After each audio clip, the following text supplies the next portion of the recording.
You ever wake up thinking the worst part of your day is going to be drinking coffee that's gone a little stale? Yeah, me neither. But let me tell you something. When a woman in a cream blazer shows up on your dock at 8:15 a.m., clipboard in hand, and tells you to cough up $75,000 or she's foreclosing on your granddad's house, well, let's just say that'll make you rethink your definition of bad morning. I hadn't even finished my first cup of coffee, still hot, still hopeful before reality took a nosedive. That was the exact moment I met Claudette Hargrove, self-crowned president of a homeowners association that didn't legally exist. She had no clue what she was about to step in. See, she'd spent 7 years fleecing neighbors around this lake for more than 600 grand running. Her mouth swinging fake authority probably thought she'd add me to the scoreboard. But what she didn't know was my grandfather left me something. You can't bluff, can't forge, can't steal the deed to the entire lake bed, 15.3 acres of water, and every single right that comes with it. She didn't own this lake, I did. Let me back up a sec. That first morning I woke up at 5:30. 2 years of hospital hours had me wired for dawn. Doesn't matter if you're home or in an ICU, your body forgets how to sleep in. It was quiet, that kind of hush you get after loss, but also, I don't know, a little hopeful. Granddad's old percolator still sat on the counter. He always said it made the best coffee. I took my cup out to the dock. The lake was a sheet of glass silver between the trees, everything just starting to turn that pale gold. I could hear a cardinal over in the willow, and for the first time in 743 days, I breathed deep. No disinfectant, no machines, just water, pine, and memory. Theodore Westlake, my grandfather, he loved this place more than anything. Bought it outright back in '98, said it was the only smart thing he'd ever done. He brought me here when I was 7, pointed at the water and told me, "This is ours, Brennan. Nobody can take it. Remember that. I didn't get it. All I wanted to know was if there were fish. Now I understand, or thought I did. Before he passed, he made me promise don't let them put him on a vent, scatter his ashes here, and protect the place no matter what. I promised. 4 days later, he was gone. His funeral was small. Couple colleagues, some neighbors' folks I barely knew. I stood there in a suit I hadn't worn since law school, shaking hands, pretending to be okay. Environmental attorney. Yeah, that's what I became. Water rights, conservation law, all that. Theodore was proud, told me I was fighting for things that can't fight for themselves. Now there I was on his dock holding his cup, wondering how you keep a promise to a dead man. The sun broke over the ridge at 6:42. Out here time felt honest, slower, deeper. I thought about his ashes on the mantle, his letter I still hadn't opened, and then footsteps on the gravel. Sharp, hard, like somebody who wants you to know they're coming. That's when I first saw Claudette, pressed blazer sunglasses that cost more than my rent clipboard, like a sword. Behind her, a man in khakis looked miserable, and a younger woman with a camera. Yeah, a camera. That should have told me everything. You're on private property, she snapped. This dock belongs to Crescent Shores Homeowners Association. I looked down at the dock weathered wood nails I'd handed Granddad when I was 8. Private property, she said. She wasn't wrong, just had the owner all mixed up. I'm Brennan Westlake, I said, standing slow. Theodore was my grandfather. This is his house. She flipped her clipboard, so dramatic. Theodore Westlake failed to pay HOA dues for 5 years. That's $75,000 plus penalties and interest. You inherited the property, you inherited the debt. 48 hours or we file a lien. Cold washed through me, not fear, just a sick recognition. I've dealt with plenty of bad faith players in my line of work. This was a shakedown, pure and simple. My grandfather never mentioned any HOA. I said calm as I could. Can I see the documentation? She smiled, sharp as a knife. Handed me a packet. It all looked legit until I saw the signature. Granddad's T always had a little hook, years of technical drawing. This one was wrong. I'll need 48 hours to review this, I said, handing it back. She just smiled wider, like she already tasted victory, and walked off. I went inside, finally opened Granddad's envelope.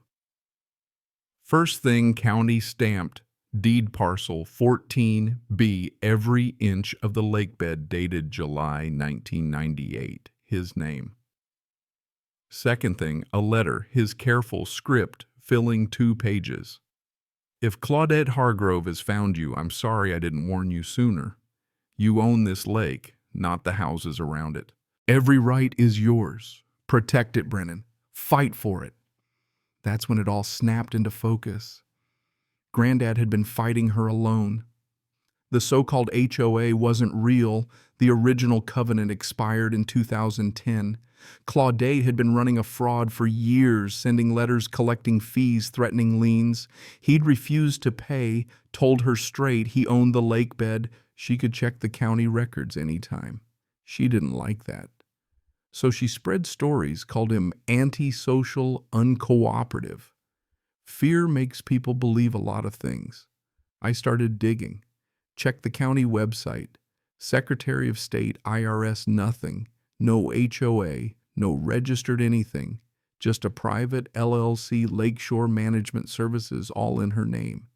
Every dollar collected for dues went straight into her account. I called a property lawyer I trusted, Alistair Donovan, solid guy, private practice now.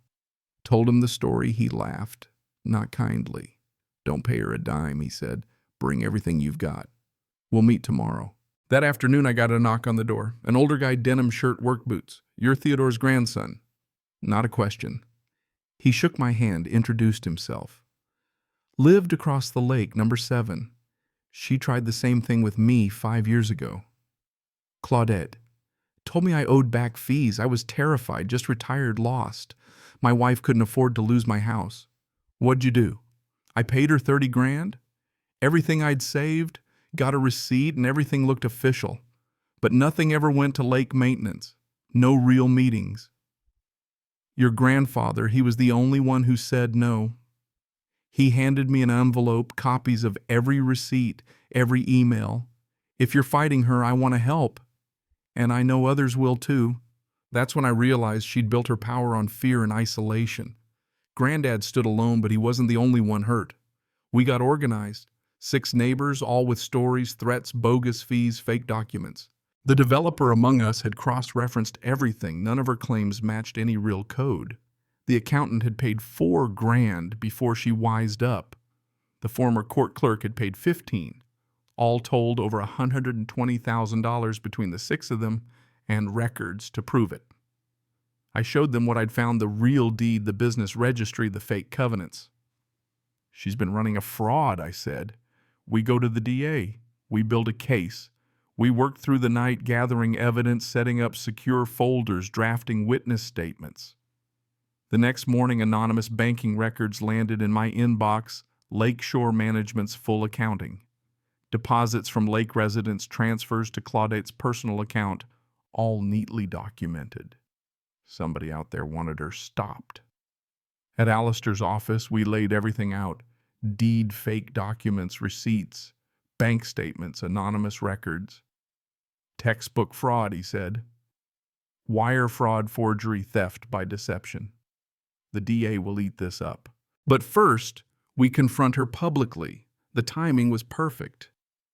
Crescent Lake Summer Festival, Claudette's Pride, 3 weeks out. We planned it out, announced a major community update for the festival, invited the newspaper, the county supervisor, the whole neighborhood. Meanwhile, Claudette got nervous, sent cease and desist letters, hired private security to patrol the shore who left after 3 days when she couldn't pay them. Called a last-minute emergency HOA meeting to scare people. But this time nobody showed. The night before the festival, I couldn't sleep. Sat on the dock watching the moon. I thought about everyone who'd been hurt, retirees, young families, folks like Granddad who just wanted peace. I thought about fear and how it only wins when you let it. Tomorrow I wouldn't be alone. Festival day.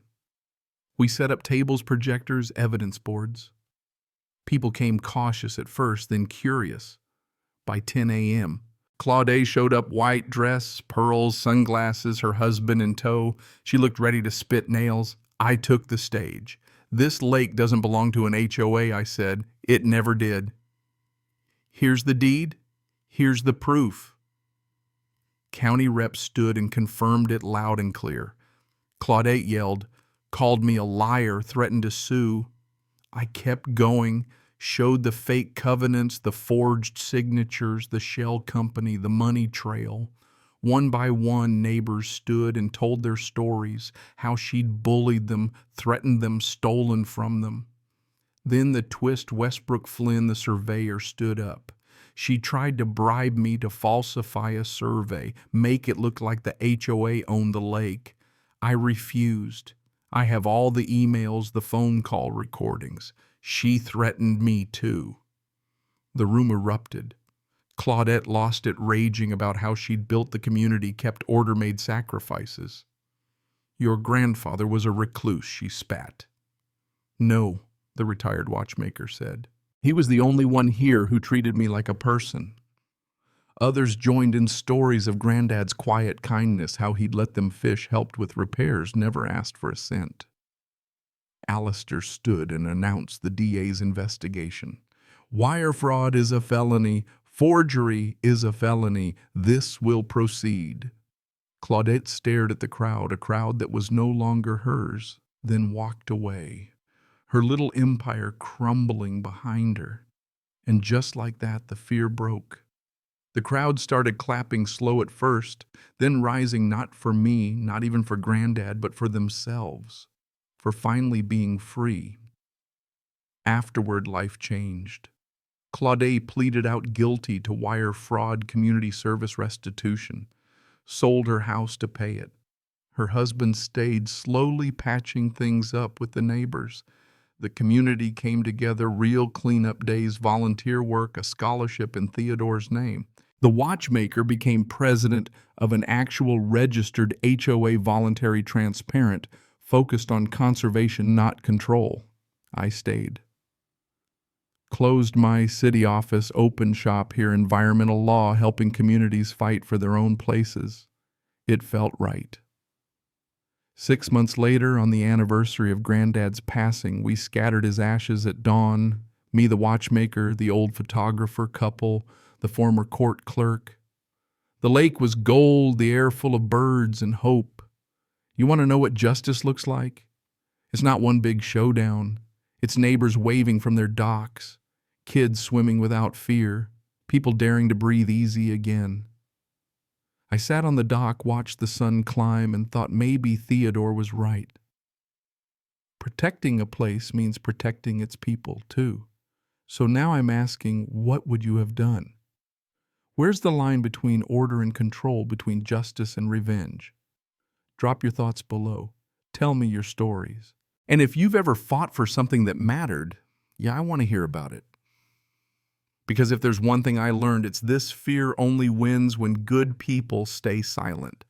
And sometimes the smallest act, standing up, speaking out, tossing a single stone into calm water, can send ripples farther than you ever imagined.